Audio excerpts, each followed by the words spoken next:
In this month's episode, we discover Japan and hit the festivals in Forza Horizon 6. I explore a galaxy of joy in Astro Bot. And I survive the heatwave, return to the old country and start my life in one of the original Mafia crime families. All that and more on this month's Aches and Games. Hi folks, and welcome to July's Aches and Games, a relaxed monthly check-in between two slightly older British friends talking life, gaming, and whatever else comes to mind. Join us for the full show, or you can use the timestamps in the description to jump to the content you're here for. And speaking of the reasons you're here, let us know your thoughts, comments via the socials, or our Facebook page, or by emailing achesandgamespod@gmail.com. I'm Giles Nicholson, Giles at West Online. Joining me, as always, is my good friend James Hopes. How's it going, James? Yeah, a little bit better this week, isn't it? It's horrific last week with the boiling temperatures in the UK. Absolute madness. But now it's a bit more pleasant, but I think the boiling temperatures are meant to be coming back in a couple of weeks, so let's just enjoy the moment while we can still breathe and think and articulate our thoughts and views on the world. But yeah, nice to be here as always. Good evening to you and to everyone listening.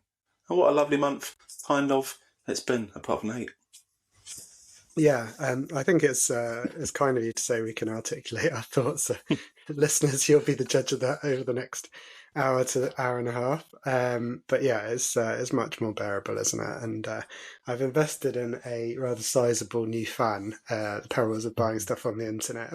It's either it always comes it's tiny or it's massive, and I don't know. You can check the dimensions, but I never seem to quite get it right. So I've got a huge fan off to the side, which is off but not packed away for exactly the reason you talk about. It's inevitably the revenge is next week. We also got a big new fan for the bedroom. It's one of those ones where you can have it erect or on its side. So you can put it at the end of the bed, flop it sideways, and it literally just pokes over the top and blows cooler air at you. Not cold air, obviously, it's never cold, but cooler air into your face, causing all kinds of respiratory failure. But nice at the time, so that was good. I'm very glad you said face, James. Any housekeeping or shout-outs before we get started? No, again, I've been speaking to a few people at work about gaming. Everyone always talks about gaming these days. It's really odd. Yeah. I always assume that we're the only two people of our respective ages that are still playing games, but other people seem to do, weirdly enough. So obviously it's a cool thing for people in their 40s and older to do. So I always direct them in the way of our podcast. So if you have joined, because some people did write it down when I mentioned it, obviously they shredded it straight afterwards or put it in the confidential waste. But if you did come, then thank you very much for coming. If you didn't come, then yeah, screw you. You're missing out. But you won't be hearing me saying it because you're not listening. So yeah. Anyway, only other shout was TikTok. Had a bit of interaction on TikTok about our review of Mixtape. I mentioned we were reviewing it, and then someone, for a name that's very hard to pronounce, very tough. I've written it down. It's like, I'm looking forward to this. What would you say? It's like Fair is the first name, so that's nice and easy. But Soils, yeah. Who knows? Anyway, just for the record, listeners, this isn't like trying to pronounce the Irish actress's name. It's not Saoirse, not Saoirse. No. Soils. Yeah. Anyway, Saoirse would be easy, blimey. I know a load of Saoirses. Do you? Yeah, I've got Saoirses in every room. And yeah, they mentioned the fact that Mixtape was good. It's not the kind of thing, but they were taken by the musical backdrop. Not necessarily the soundtrack itself, but the in-game music, which was created by a band called Devo, which I looked into afterwards, and they said they had a newfound love for Devo and the songs that they make, which featured heavily in the show. So there we go. So that's a bit of interaction on TikTok. Always nice to reach out to us. We'll always mention you. There's loads that I probably forgot to mention, but this one I didn't forget to mention. So there we go. Thank you for commenting and contributing to our world. Indeed. Yeah, we always like to get the comments in. Thank you. We're not dancing though, so we draw the line at that point, I think. That's a very outdated view of TikTok from someone who doesn't use it, probably. I just assume it's everyone doing shuffle dances and that's about it. No, 95% of it is women in bikinis doing odd things. The other 5% is like people talking about games and real life. So you should try and skip through the detritus and move on to the middle-aged men talking about games. Nice. Any crossover? Any women in bikinis talking about games? So there's an opportunity. right Next there. month. Next month. Well, I haven't been scrolling TikTok, and I haven't actually played that much this month. So, Oh. fair warning, my gaming section of this podcast is going to be quite short. Various reasons, lots of football, which I guess still makes it qualify for aches of games, just different kinds. That's good. I'm sure we'll be talking about that, and also just the elephant in the room for any gaming podcast, of which I guess we are sort of at least tangentially related to gaming, is that at the moment it just feels like there is a lot of bad stuff hanging around. So not many announced cuts and closures, but as at the time of recording, which is just about June, we're recording on Tuesday night, so it's July tomorrow morning, or it will be July by the time you hear this. And particularly Microsoft's financial year finishes at the end of June, which is rumoured to, it was described as a bloodbath in terms of layoffs and studio closures. So quite hard to get excited about some of the gaming stuff that we're going to be talking about, but it doesn't get in the way of what we're actually playing, which is quite nice. And I've certainly had a very joyful month, so looking forward to sharing that with everyone. I was going to say, given the length of our episodes, normally it could be July by the time we finish recording, but let's hope not, because it's only 7:30 at the moment, so if it is, and bad times. That's true. I took a bold decision in the summer, recording at 7:30, that I wouldn't put a light on. So if you're watching this on video and it's dark by the end of the episode, we've gone way too long. We've gone way too long. That's why. You never know. Here, I've got one of those cool circular lights, like the celebrities have. Yeah. Ring light. Ring light. Yeah, I thought you were just naturally radiant, James. Glowing, but, just naturally sweating. Yeah. No, it's so good. So whatever the rain is, whatever the weather is outside, I always look identical on camera. So perfect. Very nice. What have you been up to? Interestingly, on the subject of lights, I've invested in some thingies that go around my TV, like the backlight type things. Yeah, you might have to expand on thingies. Okay, right. Yeah. It's a Govee version. It's a Govee something free light something. You basically get a strip of colourful lights that you are meant to be very self-adhesive to the rear of your TV, but ours weren't particularly self-adhesive, so I spent a lot of time squeezing them to try and make them stay up, which I did in the end. And it has a camera on the front, and it looks at what colours are on the screen and projects them around your TV screen to give a sense of immersion, and it reduces eye strain apparently as well. Because I generally play games in the dark on our big TV at night, so now I will have less eye strain. So that was my light into light segue. I can't remember what the first light was, but it's good. This is gaming related, so there we go. So we've got that one. I set up today. That's what I spent half of today doing. Not easy to set up at all, but it was in the Amazon Prime sale. So we've got that now, and it looks quite cool. So tonight at midnight, I'll be experimenting to see what our backlight looks like. You love tech, James. You've always had tech. You must have some of these. No, I've kind of looked at them every now and again, but I'm not sure they work in our living room setup, unfortunately. So a little bit interested to hear after you've settled in with them what you think about them. So no, they look pretty cool. Yeah, Josh really likes them so far, which is the first hit. And like I said, they were very, very cheap in the sale, so cheaper than they would have been normally. Nice. Anyway, I feel like you might have 2 hours in the sweepstake, James, because you're stringing it out. Let's crack on. What have we been up to this month? Not a lot. That's what I'm trying to fill the time. So it's been too hot to do most things. In the hot weather, I built a wall in the brick wall in the front garden. So that was. I always try and do something ridiculously inappropriate during especially hot weather. So I built a gazebo or a pergola last time. Nearly killed myself, and this time I nearly killed myself building a brick wall. So yeah, just a heat stroke flopping around the front garden like a murdered salmon. But the wall is taller than it was before now, so it looks nicer. So that was my bit. And then Joshua did some stuff. Joshua went dragon boating with scouts, which is good fun. So we watched that one as he dragoned away and dragoned back. And he went go-karting for a friend's birthday party. And I've never been go-karting since I was about 13. So it's my first attempt at being at a go-karting place, even though I didn't take part myself since then. And it's changed a lot. It's e-karting these days, so they're all electrically charged go-karts, so there's no petrol, there's no smell of gasoline everywhere, there's no fear of everything blowing up around you. It's quite pleasant. He enjoyed it, he did really well and had a nice time. So that was it really. I've done nothing else. I mopped up a flood at work in the hot weather, 40 degrees, and it's flooded at work because we had that massive overnight storm. Whipped a mop out, had a great time doing that one. And then, as you know, we met up, which you're probably going to talk about, which didn't go particularly to plan, but it was still fun. Also needed some mopping up. It was a stormy day then, wasn't it? It was well, particularly windy. I think it wasn't particularly wet, but we had intended to sort of sit around in a park listening to some cover bands and stuff who were playing, and yeah, with the forecast looking pretty horrendous, we had to pivot a little bit, just like Queen Ross and Friends.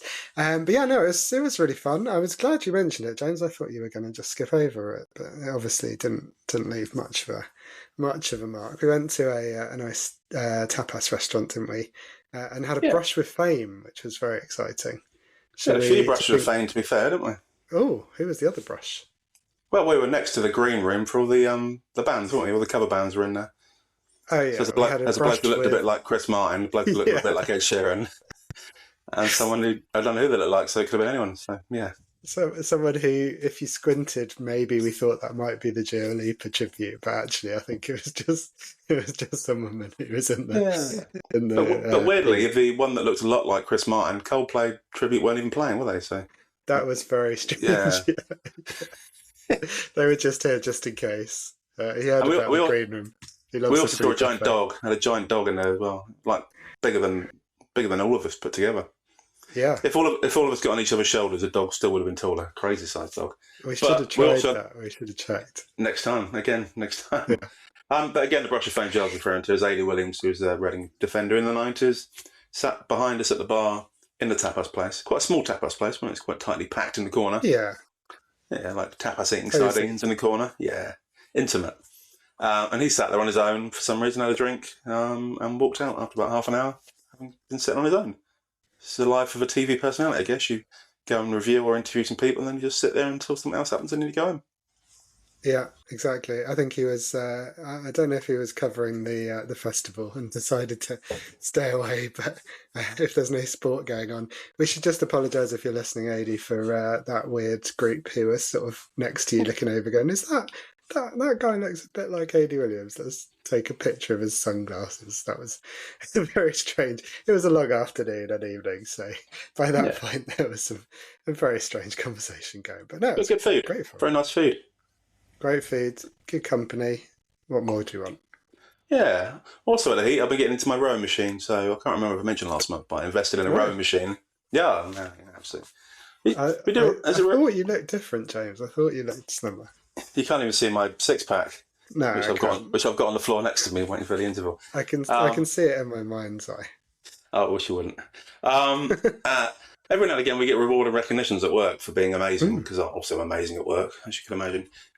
So I spent some of that money on a rowing machine, and these lights go around the TV, and a fan. So that was my three things I bought with my reward and recognition voucher. And the rowing machine I've been on pretty much every other day. I've even been drinking electrolyte drinks, like some kind of fitness guru. So you put some powder in a bottle and whiz it around and drink it, and you feel amazing. And yeah, so I've turned the corner now. I'm getting gradually younger and fitter as time progresses. So by the time our next episode comes up, I shall look even younger, no doubt. Fantastic. We could sort of Benjamin Button it by binging the various podcasts, or you could watch it backwards in a sort of weird Inception way. No, not we might have to rename it though, because I might not even age by next month. The eggs might be all gone. Yeah, you're going to have to step aside for some other old guy. Yeah. Right. Well, that sounds. I don't really understand the doing physical labour in the hot weather, because we really did very little when it got hot. Unfortunately, we did also have that week. We were dog sitting for my sister Anne. Well, she was on holiday, so we had a dog in the house as well who really did not want to go out. Obviously, couldn't go out during the heat of the day.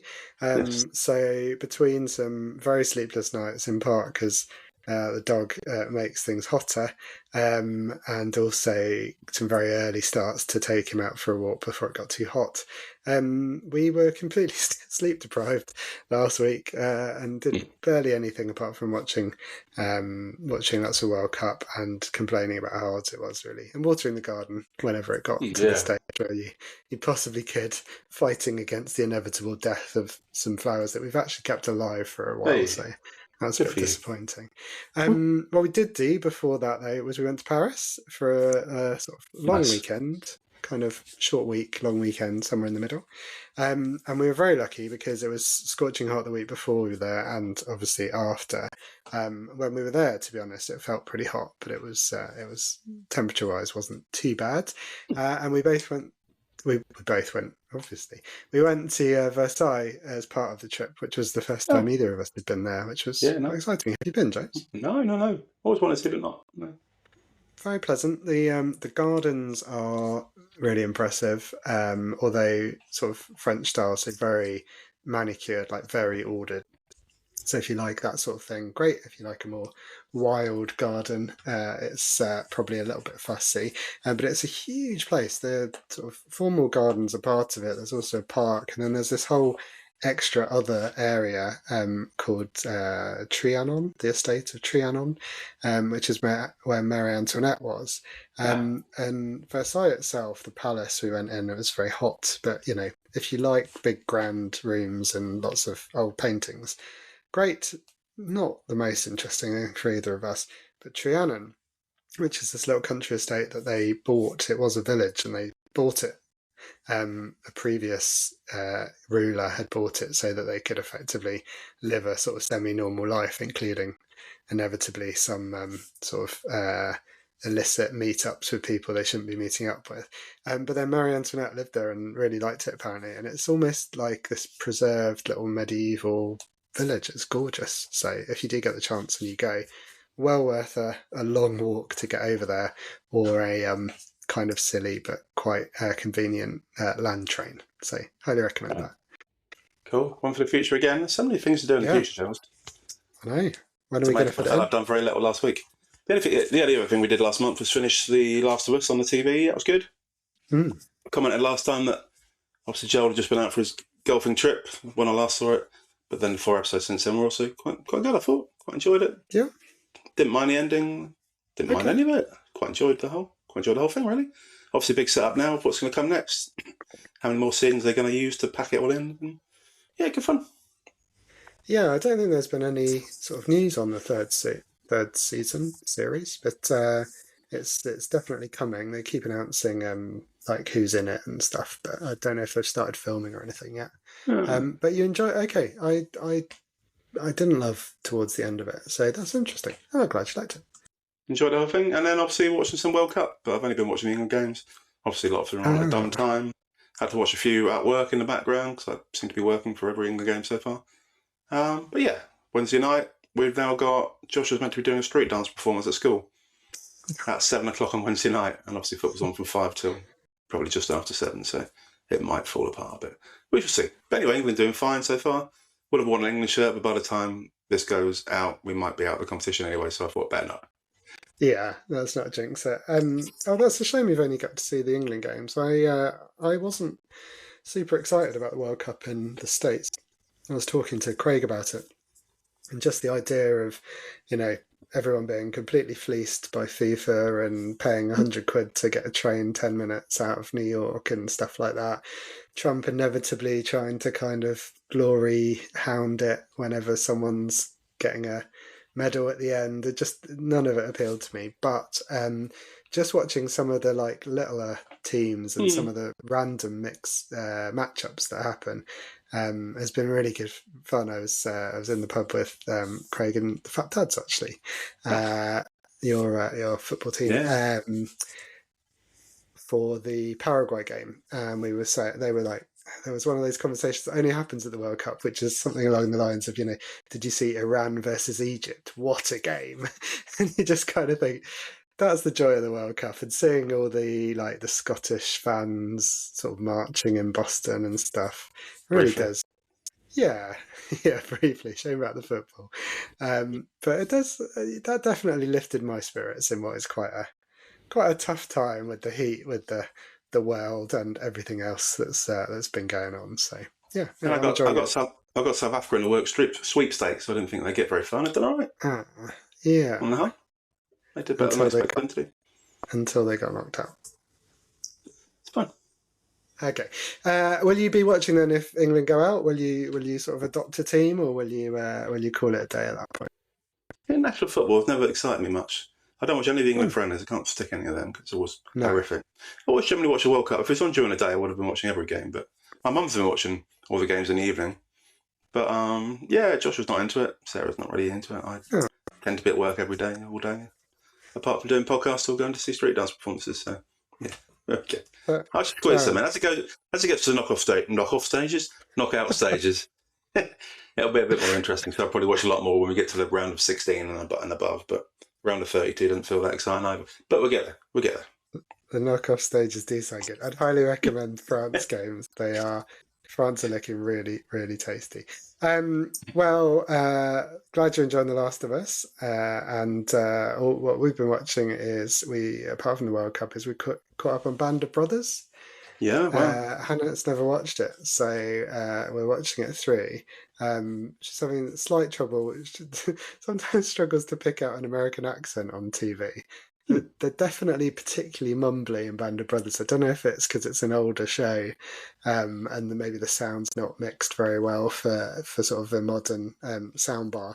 But with all the war obviously going on around, have you seen Band of Brothers? Do you know it, James? Long time ago, but not entire series of it. I've seen bits, but not. Oh, it's incredible. And listeners, if you haven't watched it, really good. I think it's 10-part, based on the airborne, one of the airborne divisions, American soldiers during World War II. And it's Tom Hanks and Steven Spielberg executive produced it. I mentioned that we'd watched a good few episodes ago, Masters of the Air, which is Air Force, and then there's the Pacific as well, which is more, I think it's more sort of general army based, but it's obviously based in the Pacific in the conflict. So really enjoying that. Well, enjoying is not the right word, it's horrific obviously, but reminded how good that is, and getting into that. And then in a totally different direction, we're watching Clarkson's Farm, which he is not my favourite person, but he certainly is really interesting to see how tough farming is. And I think, sort of silly stunts aside, you really do get a sense of what's involved and how difficult it is to make money at the moment as a British farmer. And I quite fancy having a go at being a farmer, so maybe we should think about that in gaming terms one way or another, maybe as we progress through the episode. What a great idea, Giles. Brilliant. Yeah, it just came to me. Yeah. Right, should we talk games? Yeah, why not? Let's do it. We are here. We're still cool, at least in temperature. And in which case, should we start with our love it or leave it game, which was Forza Horizon 6? James, do you want to describe the game for us briefly?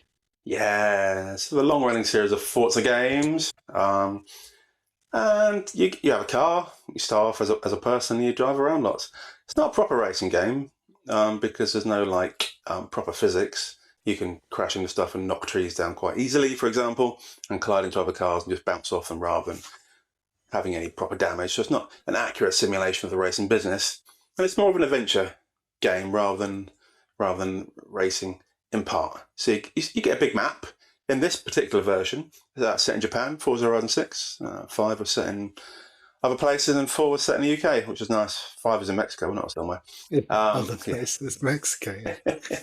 So 6 is this one in Japan. So the opening sequence got lots of blossoming, as you'd expect with Japanese stuff. So you get the feel for it. You arrive in the country, meet up with a friend called May and another friend called Jordan. You've come over for an adventure to stay there, and for some reason she gets you involved in the Tokyo racing scene, gets you involved in some Horizon racing, gives you some free cars to take part in them. Good friend. I need friends like that. And basically, it's a wristbanded tour through the Horizon racing scene. So you start off with basic races. You have to qualify for the big finale in each series, and then you get another coloured wristband and you move up to the next batch. Then each batch has load more races to help qualify, and you eventually go forward to the big event at the end to get your next coloured wristband. So that's it. But it's a massive map, and you do loads of other stuff as well. So you can get bonuses, and you can take part in day trips and days out and stuff, and you can collect cars and find hidden treasure cars, and you can take over a place to have as your base to put some cars in. It's very car based, and yeah, just good fun. So it's a big car thing, but not a particular accurate racing game. Yeah, arcadey as opposed to simulation, listeners. And I heard it described, I think Ryan from the Xbox podcast on IGN describes it as a driving game rather than a racing game, which I think is a really good distinction, because there are lots of races, but in between, like you said, actually it's just sort of fun to just drive around, isn't it? You sort of explore the map and do stupid things. And discovered Japan as well. There's a whole, in addition to the festival, this game, as opposed to the previous ones, there's almost a sort of second series of challenges, which is about exploring the country, which is also quite good fun. I don't know if you've done any of those, James. Only a little bit so far. I tried to do a bit more today. I've played about 6 hours so far. I've mainly focused on qualifying for the next bit, but then I did a few of the story bits today, which was nice. And I bought my own property today, which was fun, and went on some adventures. It was nice. And the nice thing about the game is it gives you a comparison with your nearest rival in your friend group. So it always tells me that I've discovered X number of roads compared to Giles discovering Y number of roads and number of areas and number of mascots destroyed. There's little Japanese mascots in different parts of the city that you can ride over to collect bonuses and little bonus boards. You can collect points, which you can then help buy vehicles. You can tune your vehicles as well. You can do all sorts of things. You can buy vehicles at the side of the road from second-hand places. You can go, there's a lot to it. You can play it for days and days and days, couldn't you? If you just wanted to have some good fun. And we said last month that Joshua played it for a long time before we started playing it. It's game of the month, so he's well ahead and he's still enjoying it as well, which is good. It's his favourite one in the Horizon series so far, and probably mine too. There we go. Interesting. Yeah, when you said that you could see your sort of nearest rival stats, every now and again Joshua comes up on my list. So I think you and I were sort of quite close on a number of them, but then in terms of roads driven and areas discovered, it's giving me Joshua's gamer tag, who I deciphered. I was like, who is that? I don't recognise that gamer tag at all, and I won't share it on the podcast. But I worked it out in the end. I was like, I don't think that's one of mine, but it looks like James, so strange. So that was exciting. Yeah, I love driving games generally. I really enjoyed the Forza Horizon series. Love Japan as well. I never enjoyed drifting in the Horizon games, though. I like a racer. And also, Forza Horizon 5, I think we talked about it, didn't quite hit as much maybe as done before for both of us. So this sounds like it's maybe got you back on track. Pardon the pun. Yeah, there's nothing bad about it. For what the game is, it's pretty perfect, really, isn't it? If you're a proper racing game fan, you probably wouldn't enjoy it as much. Like I said, in the races, you can just drive through stuff. Within the actual races themselves, you have to go through checkpoints, so at least it makes it a little bit more realistic because you have to steer and get into places. On the less realistic side, if you go wrong, you can just press Y and it rewinds to the next bit, and then you can keep rewinding until you haven't made a massive cock up to ruin the entire race. So if you do badly, you can just rewind and play it again to help improve yourself. So it's definitely not a proper racing game by any stretch. And like I said, when you go in between different races, you can choose a destination. There's a little like an AI type car buddy now that guides you to different races, so you can ask her for a recommendation of where to go next. You can put the car on autopilot if you want to go out and have a wee and drive automatically to your next race location, which is quite fun. And obviously, being that my name's James and she's got quite a posh British voice, she says, "Oh, welcome, James," and it sounds like James Bond, so it makes me feel special. Whereas when Josh was playing, she says, "Welcome, Titan." And I'm like, okay. Oh, So it's obviously called Titan as his race name rather than his actual name. Anyway, and unrealistically, like I said, you can just plough through barriers and knock down trees. In the previous versions, there was some trees that are too big to knock down, but there's no too big trees in this one, so you can just plough through the landscape and you get points for ploughing and jumping and falling and spinning and all sorts of bizarre stuff. So it's just a lot of fun, just fun. Yeah, exactly. And I think I have encountered and I read something about it. It's quite interesting. Like, for cultural reasons, there are a few things that don't smash. So shrines and True. what they call Tory gates and things like that don't break, because that would obviously be sort of inappropriate to encourage that. And I don't know if you noticed in Tokyo, so you start off, or where I've started off and tended to focus at the start was sort of in and around Tokyo. And the Tokyo streets, every now and again, they will have a crowd of people sort of behind a barrier. Yeah. Which that barrier obviously is not destructible for No. obvious reasons. This is not that game. This is not Carmageddon. But that was quite nice, because I think in the previous games, everywhere has felt a little bit kind of empty. Yeah. Still not, as busy as Shibuya Crossing or something in Tokyo, but it's nice to sort of see people watching. I want people to witness my amazing lap times. And Joshua says the crowd say 3, 2, 1 in Japanese rather than in English, which he liked as a feature. There we go. That's pretty cool. Yeah, I thought you say it's not a racing game, but certainly when you get into some of the races, they can be pretty pure. I think an early one was called Sakibe Scramble. I think just reminded me of Sega Rally. It's a dirt track in a forest area. Really enjoyed that. I had there's a really good on Discover Japan. I think it's the first thing. It's called Raku Raku, which is like food delivery. Have you done that one? I don't think so. It's very cool. It's kind of like Crazy Taxi, where you have to rush to the next spot to pick up or deliver some food. So that's quite fun. Like that.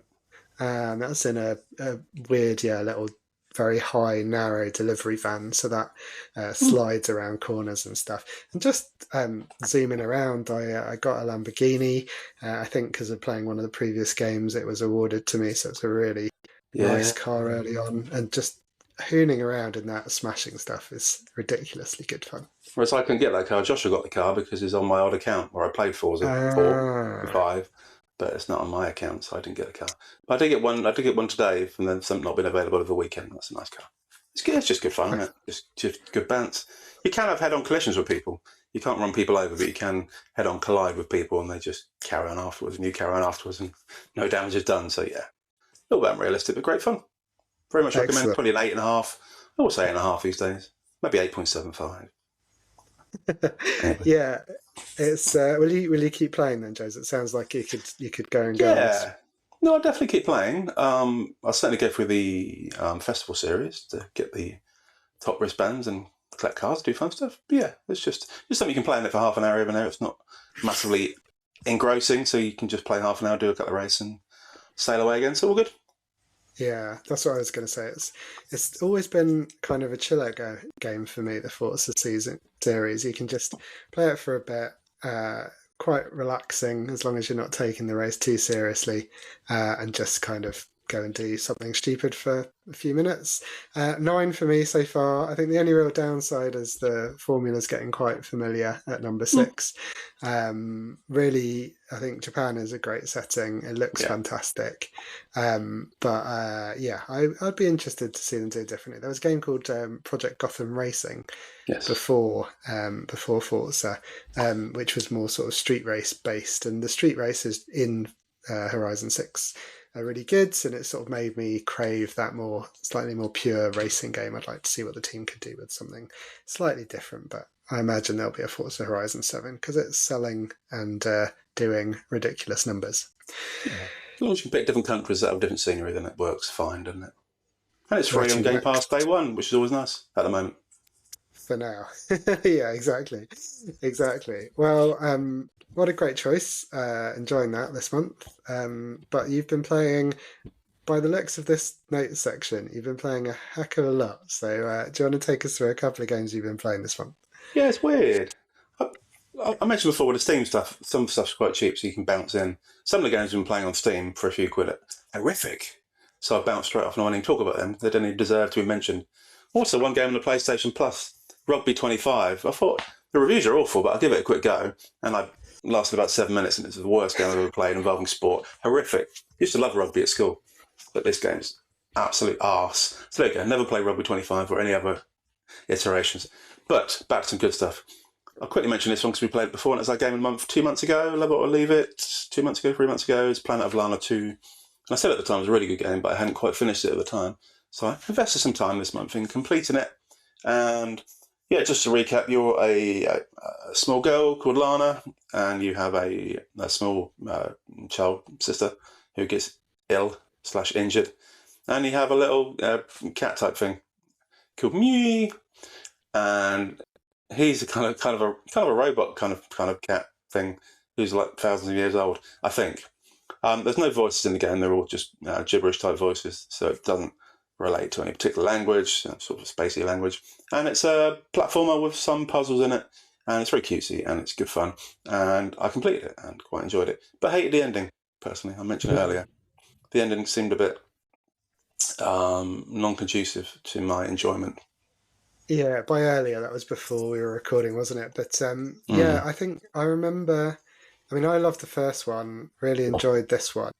But I remember when we were scoring it in the Love It or Leave It episode, I think I was slightly lower on it than you, and it was because of the ending, to be honest. So it's such a shame, and I'm not sure it particularly sets up a third one. I'm not sure it needs to set up a third one, but a really good game overall. But yeah, it's such a shame, isn't it, when a game just doesn't you don't like the way it finishes. It leaves a bit of a sour Yeah, taste.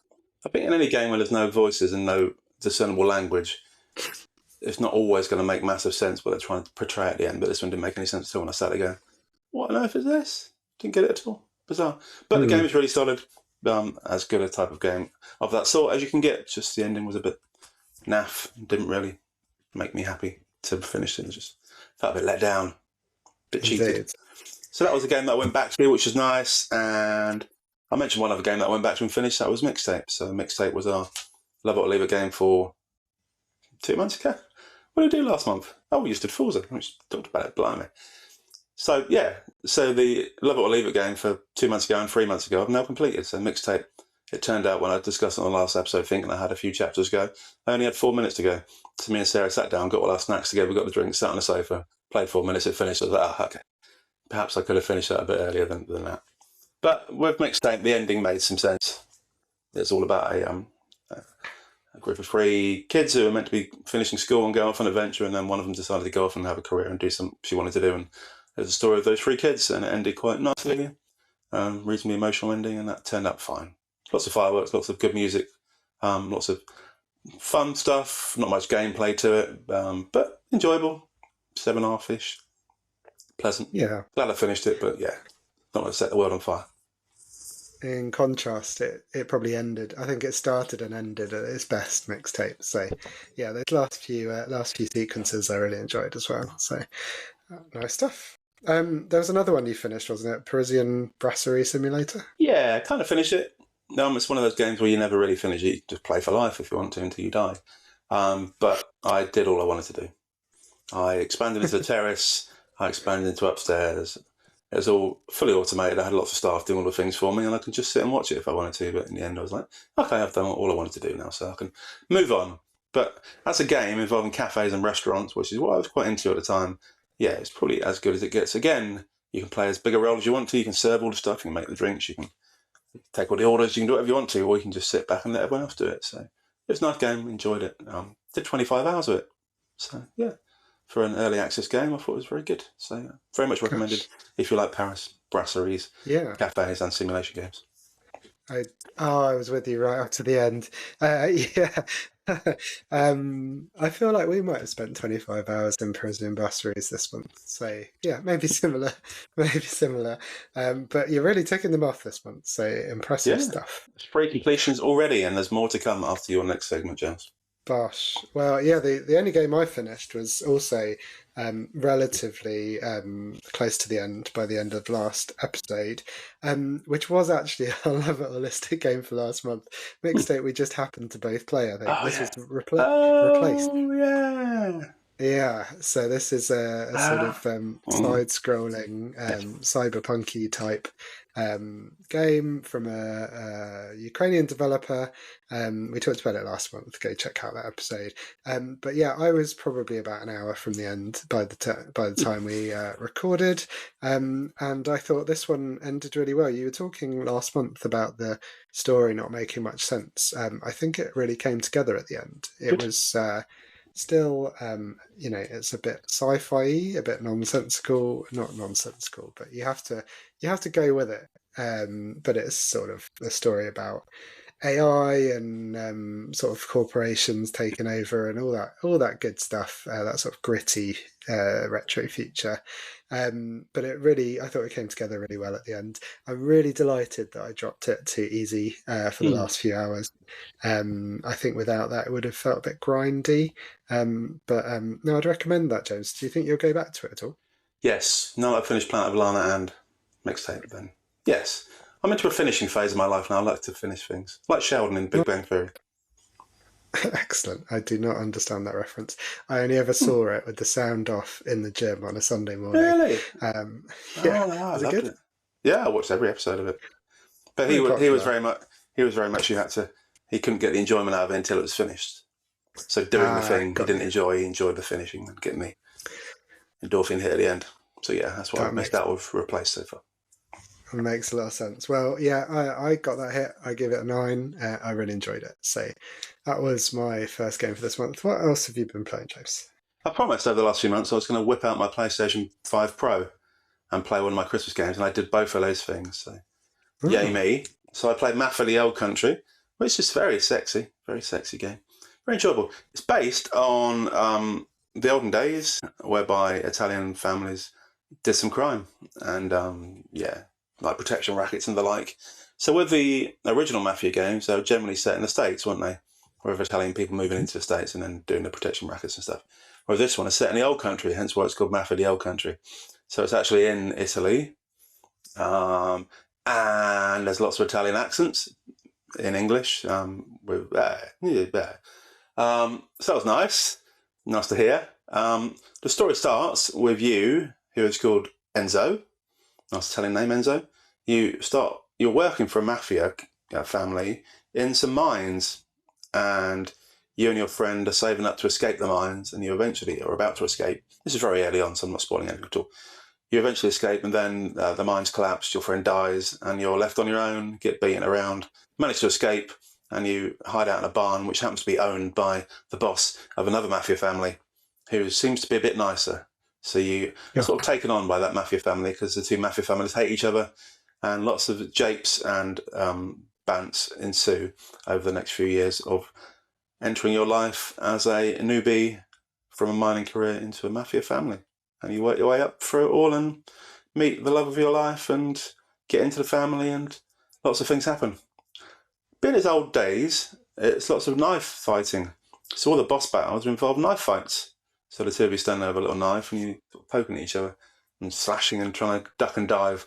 So that was weird.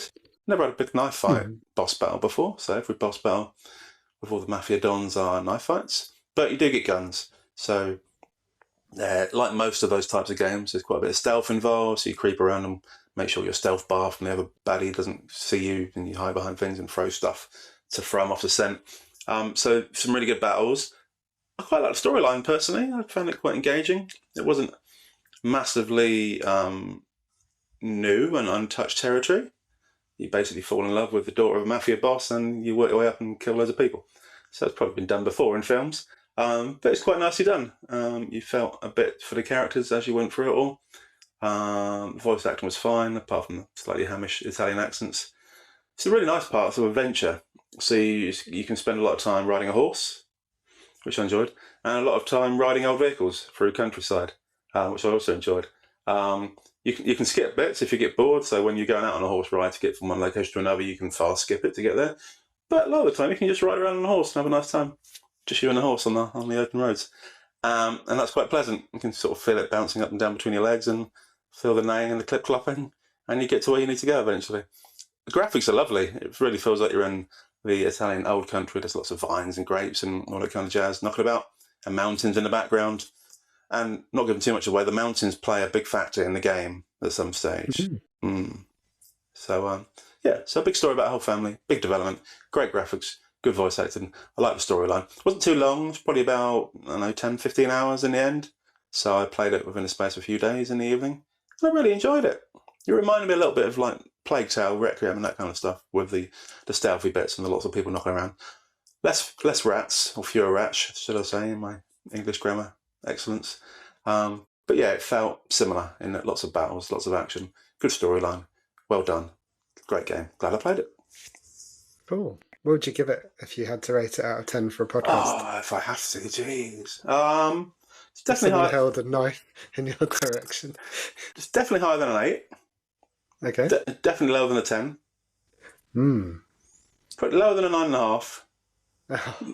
Could be an 8.5, could be a 9. Okay. Another No, I 8.75. did really enjoy that. And you can borrow it because it's a real life game. Oh, that is very exciting Yeah. because I do want to play that. So yeah, I'll take you up on that. It's an actual disc, like in Yeah, the olden days. real life disc, yeah.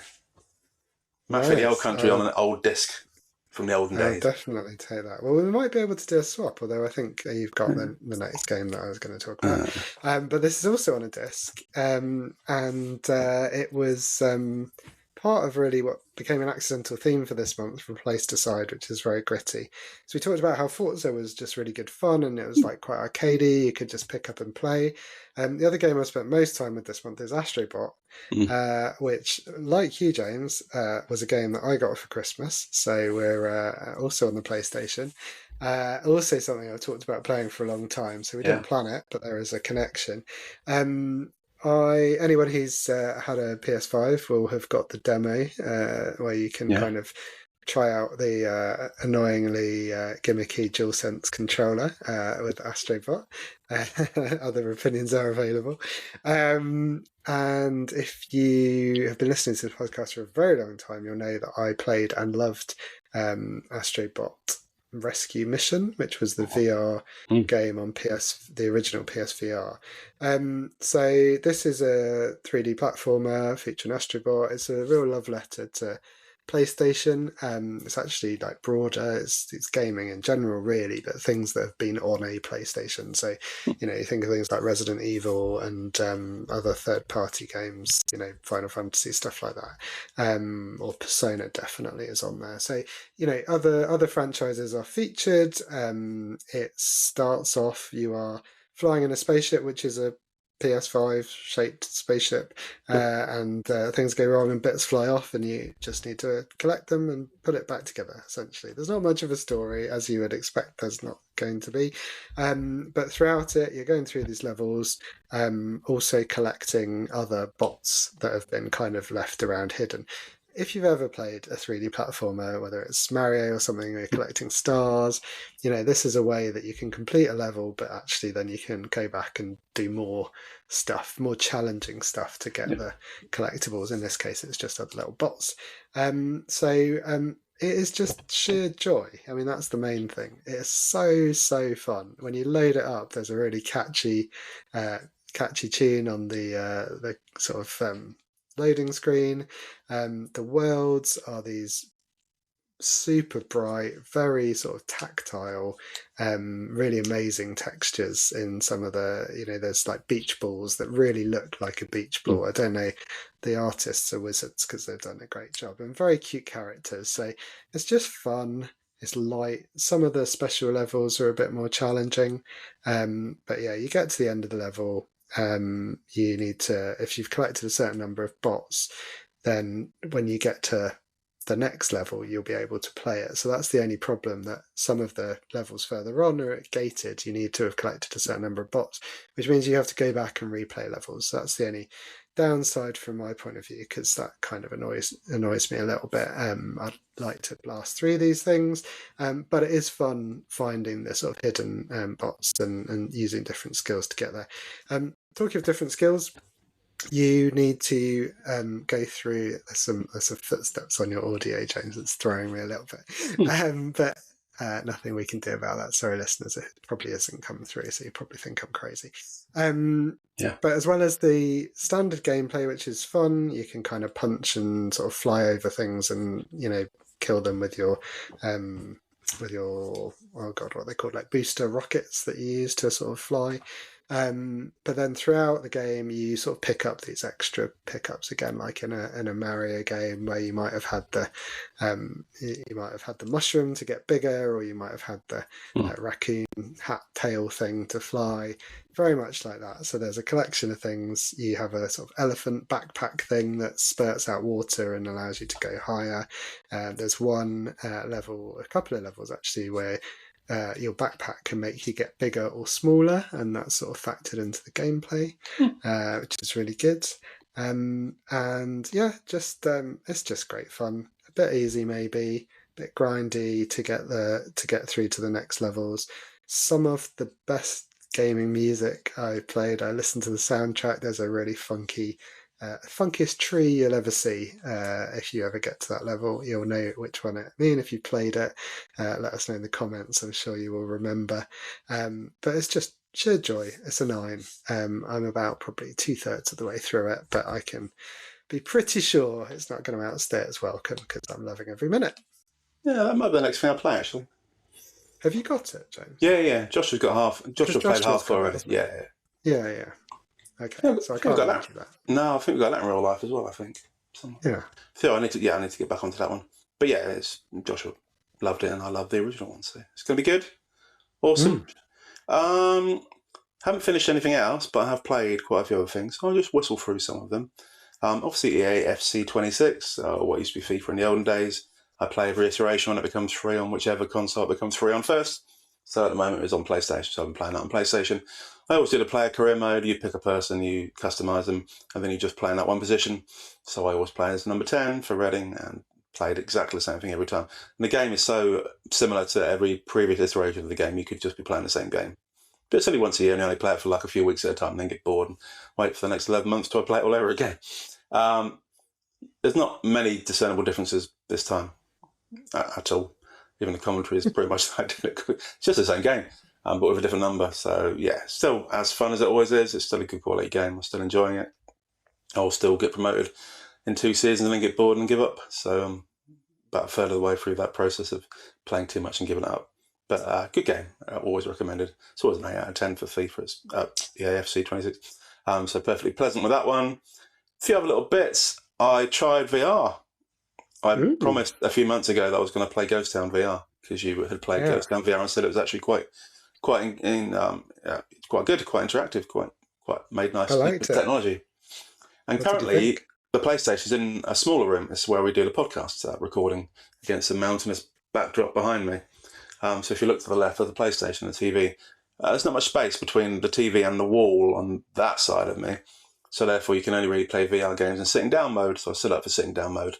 And it meant I didn't feel sick and horrific when I played it. So it's perfect. And this game, effectively, you start off with your brother, don't you? You're looking for ghosts and trying to give them some closure on their life so they can go off into the next life happily. Yeah. But then your brother has some kind of issue and disappears.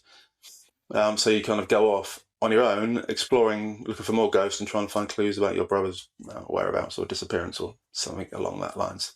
So I played probably about an hour and a half, so not a massive way into it, but the first kind of big level is a lighthouse, and you meet a woman outside the lighthouse, you have a little chat, and she says, oh, the light's gone on the lighthouse, and you have to go up the lighthouse and put the light back on. But there's loads of puzzles on the way up. And it's really well done interactively, I thought. It really feels like you're in there.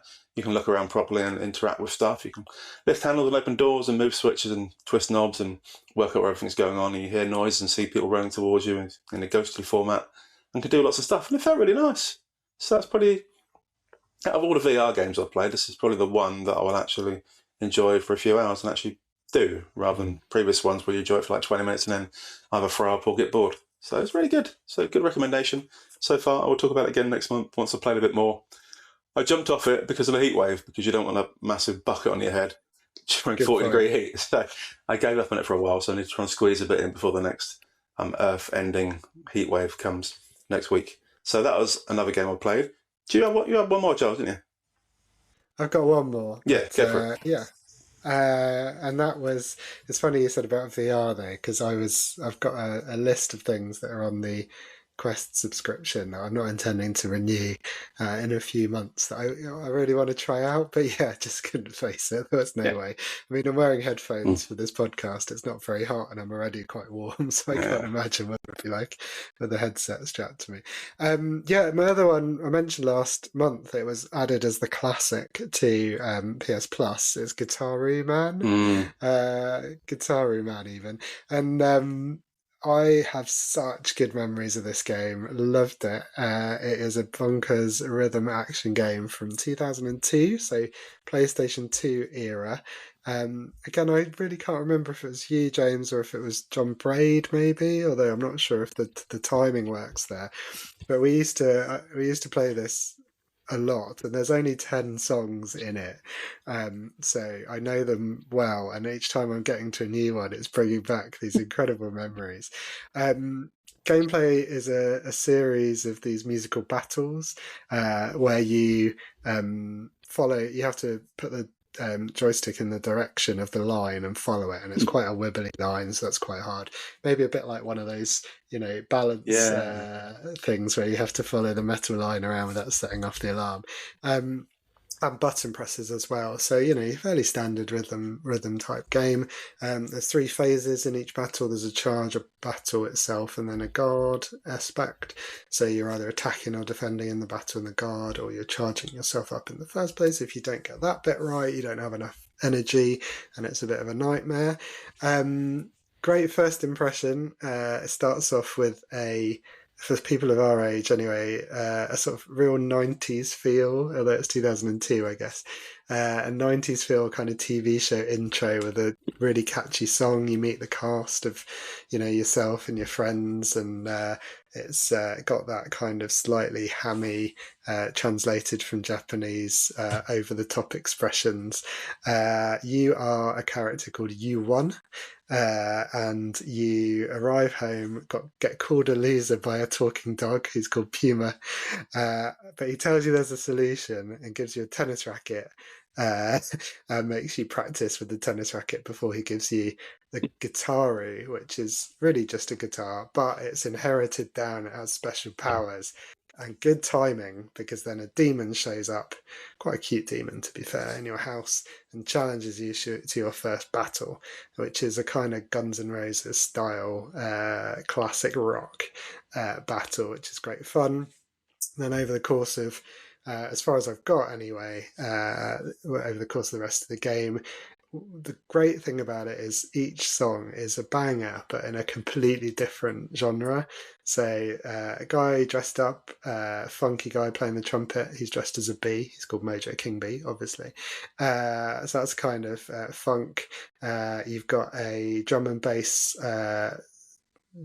level, which is like this space shark chasing you, a robot to some sort of techno with some Japanese pop in the background. There's a reggae, there's a lullaby, there's a samba with some skeletons. It's really good fun, and like I said, just bringing me back to those days. And another game where you can just pick up and have a 3 or 4 minute blast as you play through one song.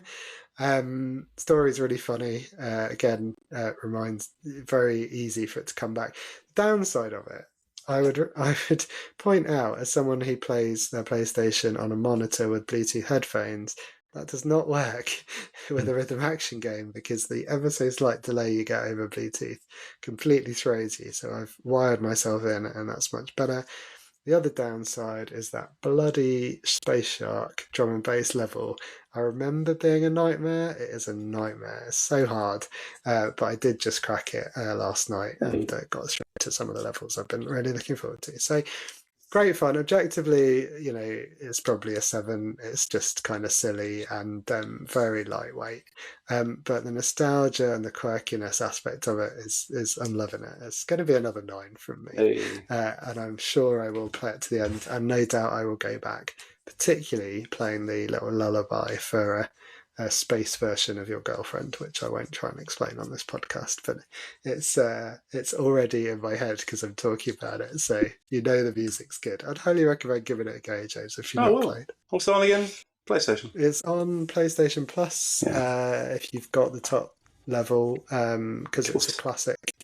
But yeah, otherwise I think you can probably buy it on PlayStation. But it's from PS2 era, so it's manage your expectations and expect some very, very Japanese nonsense. Lovely. Another 9 for Giles. Every review's been a 9 I over the know, last it's few been a months. good month. It's been Madness. a good month.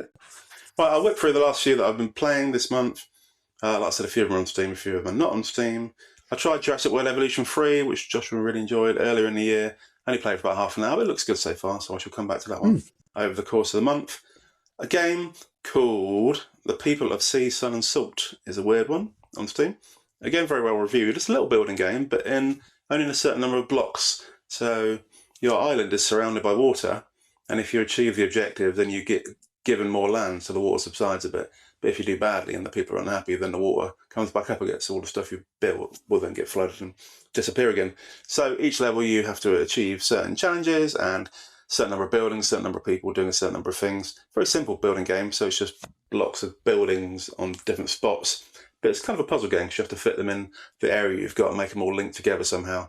And then you move on to the next level. And the next level could be on the same size grid, but then you've got to have done lots more things. So you then need to demolish loads of your buildings to get upgraded buildings so you can do more stuff. So good fun, very simple. Not a proper building game, but a nice puzzle building game. And I'm 3.5 hours in and great fun so far. It's a nice one you can pick up and play for half an hour at a time. And then another one that I've been playing a lot recently is called Mad Television Tycoon. So there's a company called Eggcode, and Eggcode made Mad Games Tycoon 2, which I loved a few years ago, which is a game about making games in a software company. Whereas this one is meant to be a bit like used to be a Mad TV game years ago, or program, and this is meant to be sort of an updated version of it, which has got some similarities and some differences. So effectively, you're in a tower format with like 4 rooms on each level, and you're competing against 2 other television companies. And you're the person who you go to a room and you get adverts to put on your channel based on the number of viewers and the number of different shows, and then you can work out a schedule for each day and allocate adverts next to it because the advertising revenue pays for the TV station. And then you have to go and buy movies to put on, and you have to buy series and TV shows to put on, and then you can expand and buy extra transmitters and broadcast towers so you can expand your reach, so you can then get more expensive advertisers with you, and then you can move on and eventually produce your own shows. So it's still in early access, still early on. It's a really good fun game. I've played it for a good few hours at night. It's the kind of thing you can do a couple of days worth of action because you can either do it in real time or you can do it at like 4 times speed, so you sort of race through it.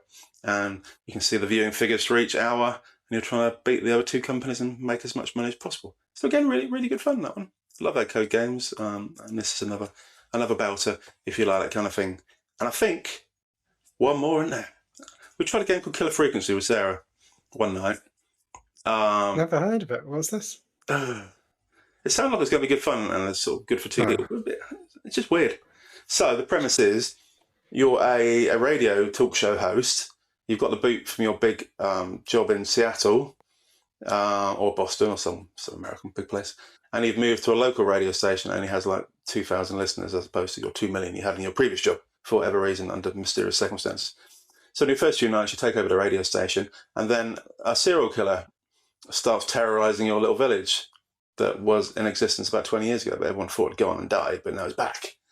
And it's a kind of little hick US town or village where there's only like 2 police people, and the serial killer has killed one and taken the other one hostage. And that's how the game sort of begins. You're doing a radio show, and then the 911 operator for your little village rings up saying, I'm going to have to go to the other town and try and find another police person to tackle this person, so I'm going to put all the emergency calls through to your radio station for the next 6 hours while I go to the other town. And then you take all the calls and you try and guide them safely to avoid being killed by the serial killer. So like there's one where a woman's got in a broken down car and can't get it started, and you have to go around your radio station trying to find books and clues on how to hotwire a car, and then you explain to her over the phone how you hotwire a car so she can escape, and then you tell them what to do and what to say, and they get away. And the aim is to try to limit the number of people murdered by the serial killer throughout your radio show over the next few days. Sounds fun. Yeah, it's a nice premise. It's just a bit weird, just a bit slow paced. Not much action to it, but you kind of get invested when you start saving people. But then what really annoyed me and Sarah is we'd done really well to save this person at this place, and then I accidentally pressed the wrong button, and it made some noise, which meant the serial killer crept out and killed the person. And then after like 45 minutes of desperately trying to save this person, I then just pressed the wrong button at the wrong time and it was knackered. So at the end, we said we're never playing that again. Stupid game. So so you might enjoy it. It's a strange premise, but I was kind of getting into it, but then ruined it for myself. And I'm not sure if you can go back on the last pre-save. So when I'm less annoyed at myself, I'll go back and have a look to see if I can revive my interest. And that's it. Loads of other games that none of them are good enough to mention. Or awful games, but yes, some really classics. So I'm glad I experimented this month and tried some good fast.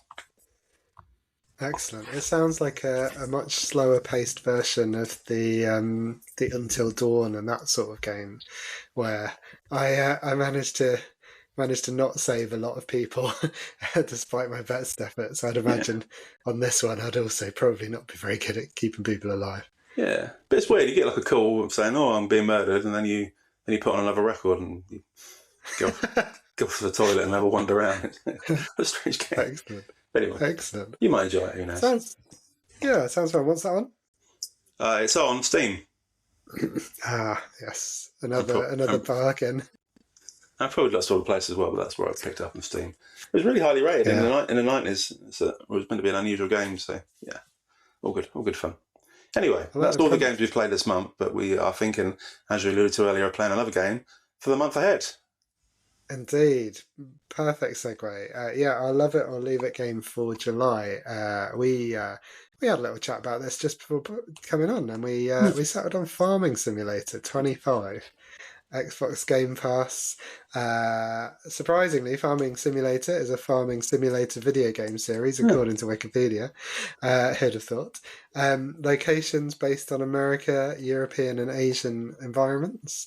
And you can farm, breed livestock, grow crops, sell assets, and generally do farming stuff. It's what you would expect. But it sounds like a bit of a change of pace. You like a good simulator, don't you, James? This may or may not be one of those. And it's kind of fun. Perfect for the summer months, and I can live out my Clarkson's Farm fantasies of being a miserable old bugger saying contentious things.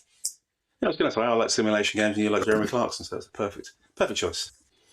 There we go. So I'm still alive. I don't think I've ever played it before. I don't think. I've been tempted before. I've played a game like Construction Simulator, which is quite similar, I think, but I've never played the farming one.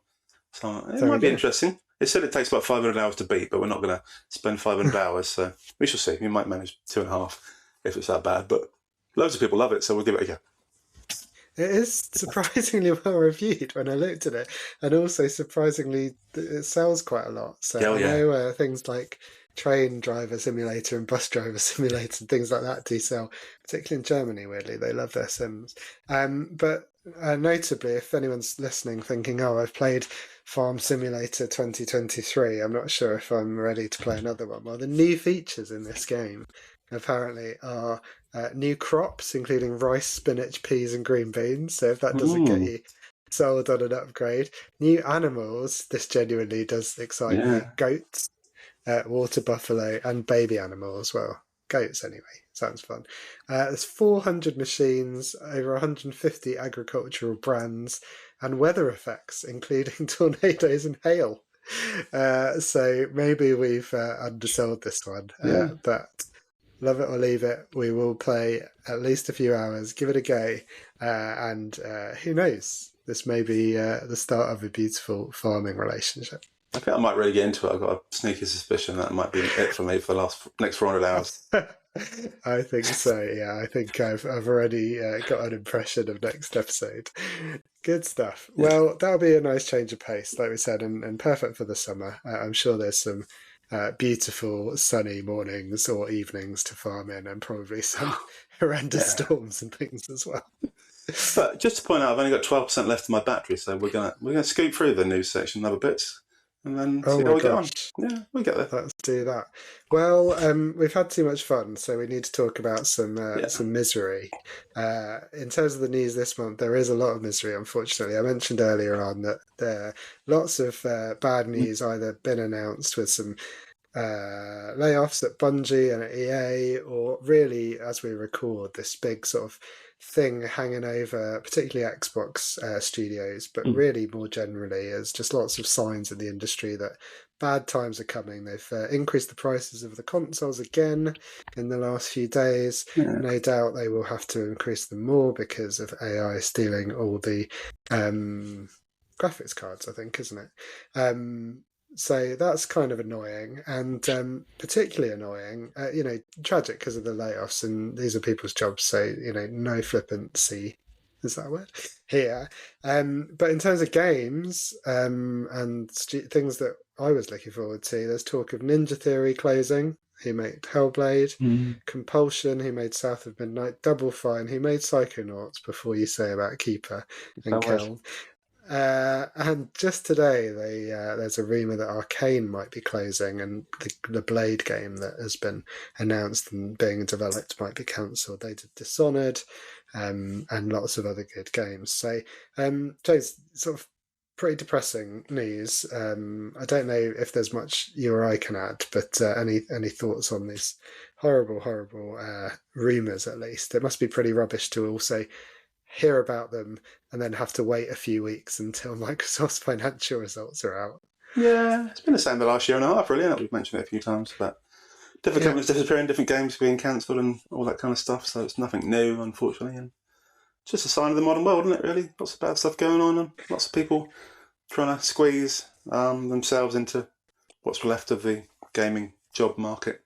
Some people are doing really well, aren't they? Some companies are still fine, but others just seem to be being ripped to shreds, don't they?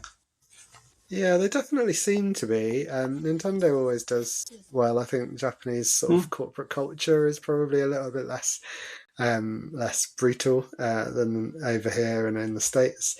But Sony, Santa Monica, and Naughty Dog, and Naughty Dog hasn't released a new game in a very long time, and you don't hear of huge cuts there. So hopefully we won't do.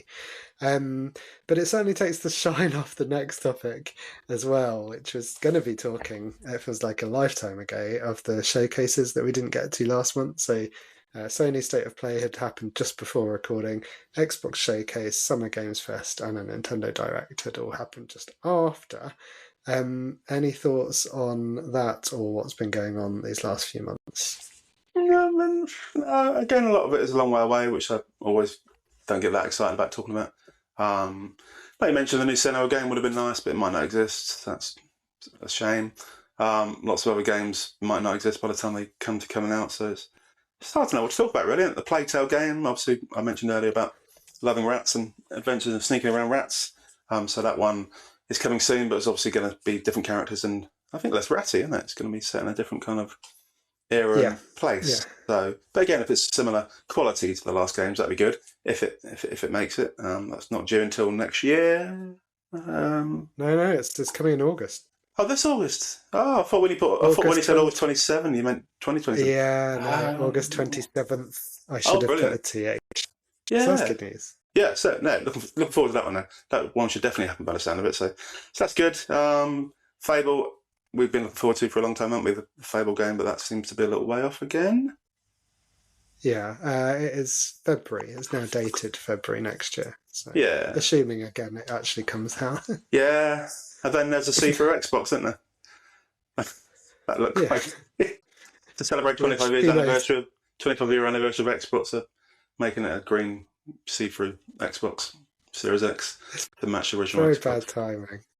Yeah, it looks cool, but also, one of the things I like about the Series X is just how kind of grown up it looks in comparison to certainly PS5, which I have under a desk somewhere so that I don't get too laughed at. And getting a sort of translucent green one might not work. Also, God knows how much it's going to cost, because I think the standard one now is like 700 and something quid. It's ridiculous. So anyway, not very tempting.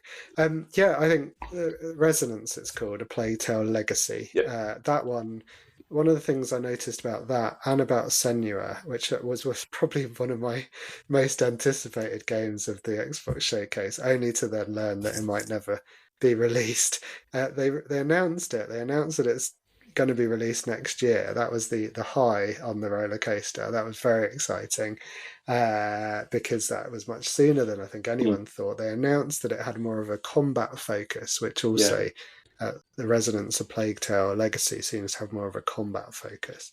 And I thought, yeah, that's exactly what you need from the next Senua game. I really enjoyed the first two, but I understand why people would have reservations. This would seemingly get over those reservations, and then having announced it Senua a month ago, it does sound like it might never come to pass.